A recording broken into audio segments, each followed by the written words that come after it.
moving despite back pain.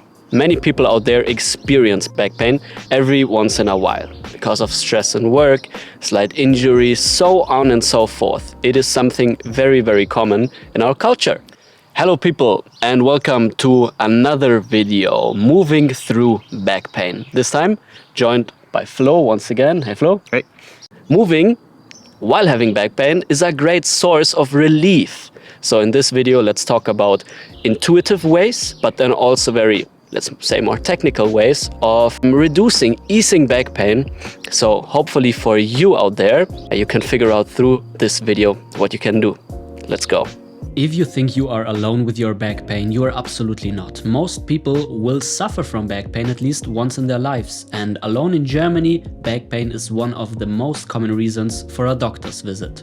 The reason for your back pain couldn't be more diverse, from stress in work, emotional states to physical loads. More important than figuring out where it came from is what you can do now. I strongly believe that every human being should have a basic understanding and knowledge of navigating through pain. This is not a substitute for any physiotherapist or doctor or anything like this. This video might not be beneficial for all back pain out there. So if you're very unsure, of course, go to the doctor, the physio, the osteopath that you trust and clear it with him. So for all of these exercises or tasks that we're going to be proposing in this video, I want to at first explain 3 little rules that you can use in order to navigate yourself through pain while moving. Rule number 1 is your breath. Every time you're going into a position where you feel a little bit of pain, a little bit of tightness, try to calm your breath. Really take very deep breaths through your nose and really also elongate the breath. Already this will calm your nervous system and hopefully also the pain response. Rule number 2, flirting with pain.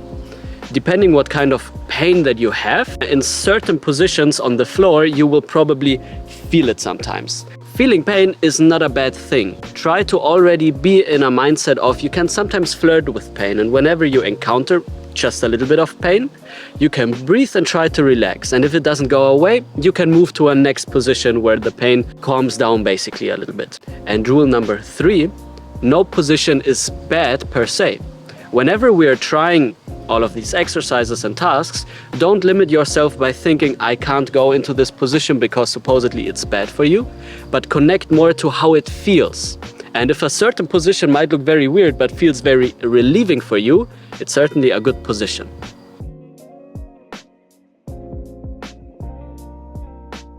So for the very first task, I won't give you any techniques, any patterns, any exercises, okay?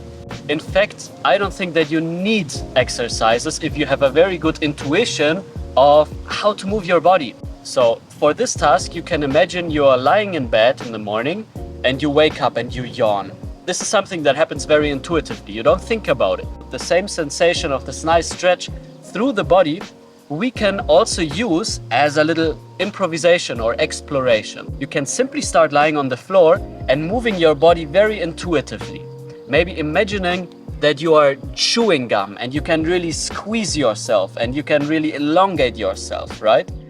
As you can see here, while Flo is using the floor for his improvisation, I'm bending over a wooden box, and this is something that I propose to do as well. Sometimes external objects like a chair, a bench, a ball, a branch, something like this can really do wonders to really get into positions that usually you can't get into. For this one, you need to really embrace this idea of looking ridiculous in order to feel so much better. All right, so Flo, after these just maybe 3 or 4 minutes of moving, how do you feel now? Is there already some sort of difference in how your back is feeling? Yeah, it feels a little, like you said, chewing gum. Do you think there is any sort of knowledge that you need in order to do something like this? No, you just need a body and you know how to move it. Do you see that you can use something like this throughout the day in various situations? For sure, yeah. For sure. Absolutely. I sit a lot in the office. There's not a lot moving in my normal day. I think that's the problem I have with my back pains. When I move, then it really relieves my muscles and everything, so it feels much better than sitting in the stiff position the whole day. So it definitely makes a difference. This is such a valid point. But motion is lotion, and finding these windows where we can practice and take care of our body is paramount. Even just finding a time pocket of, let's say, 3 minutes is better than doing nothing. And this is what it's about.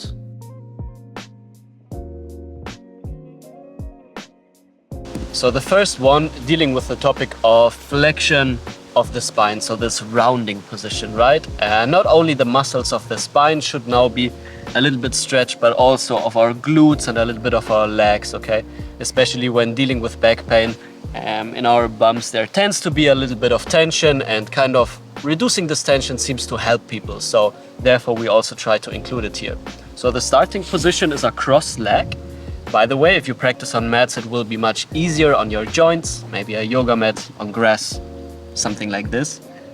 From this cross leg position, I bow forwards as much as I can, as much as it feels comfortable. Maybe already here you feel a lot of tightness in your back, maybe a little bit of pain. So take a couple moments here, a couple breaths to already sink deeper. Then from this position, I will grab my knees and very slowly I will try to roll back and directly use the momentum to go up again. Okay, and that's the base idea of this exercise. Rolling and folding forwards in this cross-leg position. While doing a roll, you can also, of course, switch your legs and go towards the other side. Yeah? For the rolling, of course, you can also try to increase the tension in your core by not really holding, but just by touching your knees. So actually here there needs to be a little bit of engagement of the core, which also seems to help. Now you can open up this task by also rolling a little bit higher, or even opening up your legs and going into different shapes. Okay, so even here in this task, you have a certain amount of freedom to explore and see for yourself what feels good. Remember, there are no bad positions. If something feels good, like stretching out a leg, like Flo is showing here, go for it. Use the exercise only as a stepping stone and then explore for yourself. For the second task, we try to go a little bit more into extension.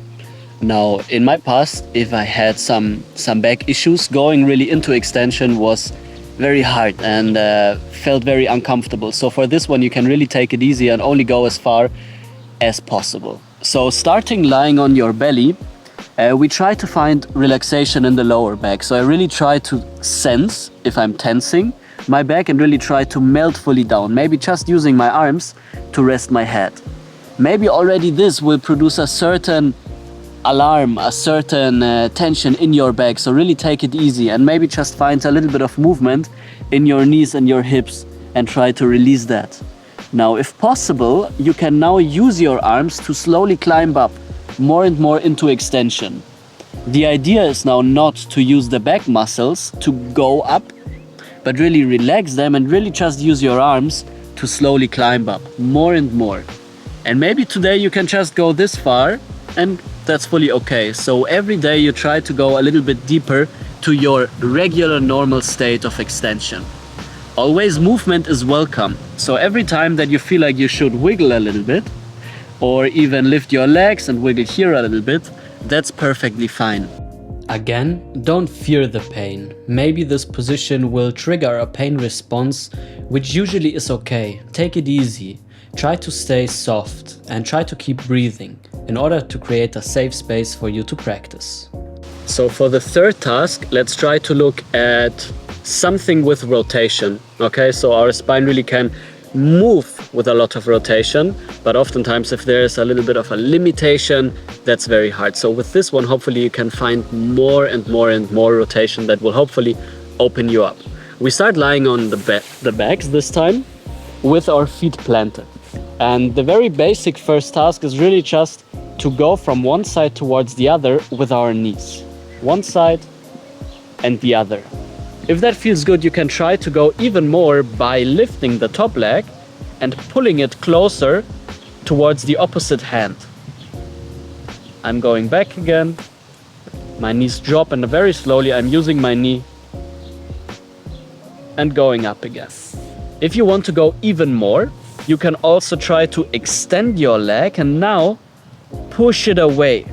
And this pushing away of the leg hopefully should create some sort of tension spiral throughout your body.